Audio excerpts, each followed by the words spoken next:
prévient que ce numéro 8, Asebalois, est...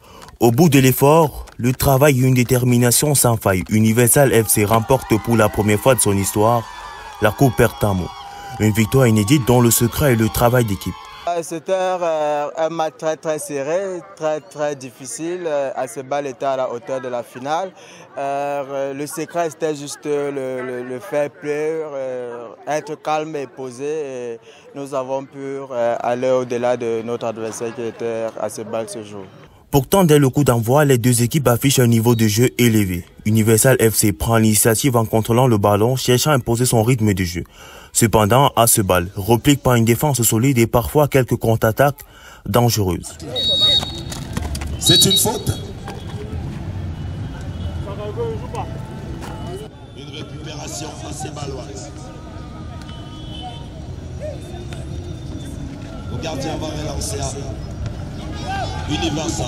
Contre-attaque moins précise, une défense souvent fébrile, la formation Universal FC profite de ses imperfections et ouvre le score. C'est microfinance de première catégorie.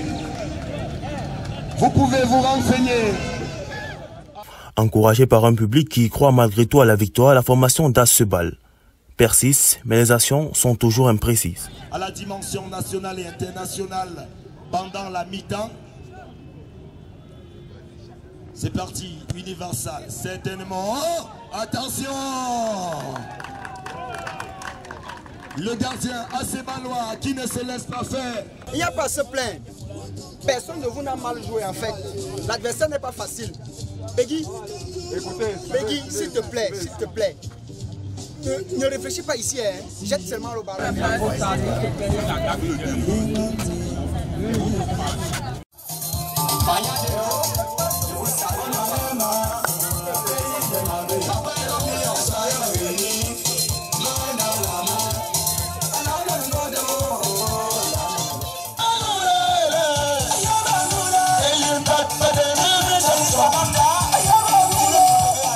La seconde période est différente de la première. Les deux formations se livrent à un combat tactique acharné. Les changements effectués par les entraîneurs apportent de la fraîcheur et de l'intensité au jeu. Universal FC oppresse la défense d'Asebal. Valdo Fopa qui est dépassé par cette rencontre. Vont-ils tous devenir des coachs, les Asebalois? Asebal continue d'insister pour recoller au score en concédant ce penalty. Voici le 2-1.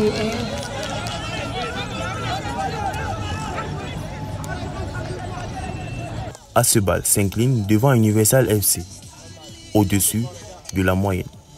Le match était très serré et ça s'est joué carrément 3 fois rien. Parce que sur les petites différences, au moment où il n'y a pas une certaine cohésion, on paye cash. L'année dernière, déjà vainqueur, cette fois malheureux finaliste. On va dire que nous reviendrons plus fort parce que c'est une association culturelle des élèves et étudiants et après il y a une certaine relève. Notre première participation à la Coupe Pertamo, nous rentrons très contents avec le trophée. La solidarité, l'union fraternelle et l'esprit de partage sont entre autres les mots forts que prenait Pertamo. Ce fut un homme énormément grand pour notre groupement. Pour le groupement Balin en général. Il avait un souci particulier pour la jeunesse. C'est pourquoi le roi Balin lui avait attribué un titre honorifique de Sanyong Goumenzo. La prochaine édition s'annonce certainement plus grandiose que celle d'aujourd'hui, où le nom de Pertamo résonnera encore plus fort.